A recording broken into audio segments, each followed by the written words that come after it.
La méthode Coué, quelques cas de guérison. Ce petit travail serait incomplet s'il ne contenait quelques exemples de guérison.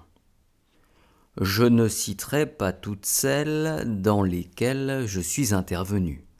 Ce serait trop long et peut-être aussi quelque peu fatigant. Je me contenterai seulement d'en citer quelques-uns des plus remarquables. Mademoiselle M. D. de Troyes souffre depuis 8 ans d'un asthme qui l'oblige à rester assise sur son lit pendant la plus grande partie de la nuit, cherchant à remplir ses poumons qui lui refusent leur service. Démonstration préliminaire qui la montre très sensible, sommeil immédiat, suggestion.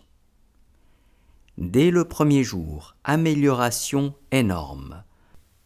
Mademoiselle D passe une bonne nuit, interrompue seulement par un accès d'asthme qui dure un quart d'heure. Au bout de très peu de temps, l'asthme disparaît complètement sans rechute ultérieure. Monsieur M, ouvrier bonnetier demeurant à Saint-Savine près de Troyes, paralysé depuis 2 ans à la suite de lésions à la jonction de la colonne vertébrale au bassin. La paralysie n'existe que dans les membres inférieurs. La circulation du sang est presque nulle dans ces membres qui sont gonflés et congestionnés au point d'être violacés. Divers traitements, même le traitement antisyphilitique, ont été appliqués sans résultat. Explication préliminaire bien comprise, suggestion de ma part, autosuggestion de la part du sujet pendant 8 jours. Au bout de ce temps, mouvement presque imperceptible de la jambe gauche, mais cependant appréciable. Nouvelle suggestion. 8 jours après, amélioration notable.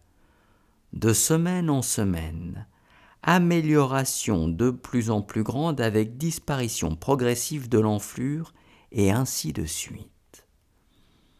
Au bout de 11 mois, le 1er novembre 1906, le malade descend seul ses escaliers, fait 800 mètres à pied et, au mois de juillet 1907, il rentre à l'atelier où il continue à travailler depuis ce moment, ne conservant plus trace de paralysie.